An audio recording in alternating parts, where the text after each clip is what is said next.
Hi friends, welcome to our channel. எட்டயபுரத்துல வந்து திடல் போட்டிருக்காங்க அப்படி சொன்னாங்க. ப்ளே ஏரியா போல ஸ்டார்ட் பண்ணியிருக்காங்க. நம்ம போயிட்டு வரலான்னு சொல்லிட்டு பிளான் பண்ணியிருந்தாங்க. ஆல்ரெடி பஸ்ல கேட்டு வந்து அப்புறம் லோக்கல்ல நெறைய பேர் சொன்னாங்கன்னு சொல்லிட்டு நானும் பிளான் பண்ணிட்டு இருந்தேன். சரி இன்னைக்கு வீக் டேஸ்லயே போயிடலாம். வீக்கெண்ட்ல வந்து கொஞ்சம் வேற வேலை இருக்கு. அங்க வெளிய போ வேண்டியது இருக்குன்னு சொல்லி பிளான் பண்ணிட்டு இருந்தோம். சரி சாப்பிட நேரத்துக்கு டாடி வந்ததுக்கப்புறம் நீ ஹோம் ஒர்க்லாம் பண்ணிட்டு டாடி வந்ததுக்கப்புறம் நம்ம போலான்னு சொன்னேன். அதுக்குள்ள சாப்பிட்டு கொஞ்ச நேரத்துல தூங்கிட்டான். ஏன்னா தூங்கிட்டான் எப்படி போறது அப்படின்னு யோசிச்சுட்டு இருக்கும்போது, சரி அவங்க டாடி வந்து சாப்பிட்டுட்டு இருந்தாரு. சாப்பிட்டுட்டே இருக்கும்போது, "நித்திக் ப்ளே ஏரியாக்கு போலியா? ப்ளே பண்ணலையா?" அப்படின்னு கேட்டவுடனே சடனா எழுந்துட்டான். அந்த சவுண்ட் மட்டும் நல்லா கேட்கும் போல. நான் இவ்ளோ நேரமா "எழுந்துரு நித்திக், எழுந்துரு நித்திக், ஹோம் ஒர்க் பண்ணணும் நித்திக், ஹோம் ஒர்க் பண்ணணும் நித்திக்" சொன்னா எழுந்திருக்கவே இல்ல. ஆனா ப்ளே பண்ண போலான்னா எழுந்துட்டாங்க. இது போல இடத்துக்கு வந்து அவன் வந்திருக்கான். பட் இந்த இதுல வந்து அ பலூன் போல இருக்குல்ல, அதுல வந்து அவன் ஏறுனதே இல்ல. ஃபர்ஸ்ட் டைம் ஏறியிருக்கான். ரொம்ப பயத்தோட தான் ஏறுனான். பொறுமையா ஏறினான். இறங்கும்போது கூட ரொம்ப சைடா பயத்தோட இறங்குனான்.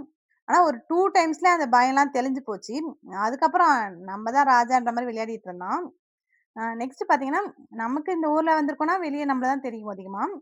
ஆனா, இவன தான் அதிகமா தெரிஞ்சிருக்கு. ஏன்னா, ஸ்கூல் ஃப்ரெண்ட்ஸு, ஸ்கூல்ல பஸ்ல வரவங்க அப்டின்ட்டு நியர்பை இருக்கிற ஏரியால நித்திக், நித்திக், நித்திக்ன்னு சவுண்ட் கேட்டுட்டே இருக்கு. யார்ரா கூப்பிடுறாங்கன்னு பார்த்தா, இவரோட ஃபேன்ஸு, இவனோட ஃப்ரெண்ட்ஸ் நெறைய பேர் கூப்பிடுறாங்க. கேட்கும்போது ஜாலியா இருந்தது. இது போல உங்களுக்கு எக்ஸ்பீரியன்ஸ் இருக்கான்னு சொல்லுங்க. நெக்ஸ்ட் பார்த்தீங்கன்னா, இங்க வந்து திருவிழா எதுவும் இல்ல. ஆனா வந்து பக்கத்து ஊர்ல திருவிழாக்காக எட்டு வந்திருக்காங்க போல.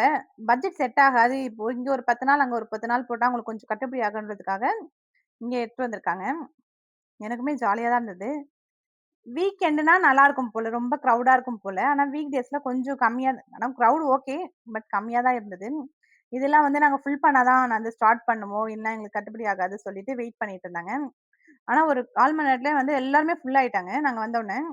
நாங்க ட்ரெயின்ல கூட ஒரு தடவ போனோம். அந்த ராட்டினத்துல ஒரு தடவ போனோம். தம்பி வந்து கார் கேட்டுட்டு இருந்தான். கார் வேணாம் நேத்திக்கு நம்ம ட்ரெயின்ல போலான்னு சொல்லிட்டு இருந்தேன். ட்ரெயின்ல ஒரு டைம் போயிட்டு வந்தோம்.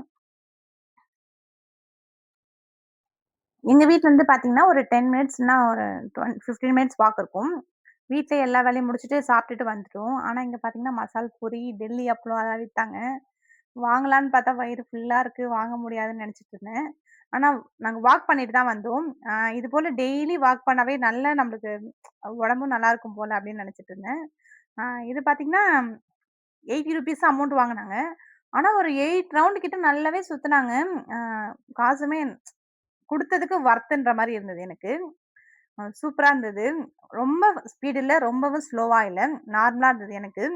நான் கொஞ்சம் ஆல்ரெடி கொஞ்சம் பயப்படுவேன். ஆனா எனக்கு கொஞ்சம் ம் ஓகேவா இருந்தது இது. ரொம்ப எனக்கு ரொம்ப அதிகமா வேணும் அப்டின்றவங்களுக்கு இது கொஞ்சம் செட் ஆகாதுன்னு நெனைக்கிறேன். நார்மலா மீடியமா இருக்கும்போது ஓகேன்னு தோணுச்சு. நல்லா இருந்தது ஃப்ரெண்ட்ஸ். சூப்பரா இருந்தது. நல்லா என்ஜாய் பண்ணோம். ஓகே ஃப்ரெண்ட்ஸ் என்னோட வீடியோ பிடிச்சிருந்தா லைக் பண்ணுங்க, கமெண்ட் பண்ணுங்க, சப்ஸ்கிரைப் பண்ணுங்க. டாடா, பாய் பாய்.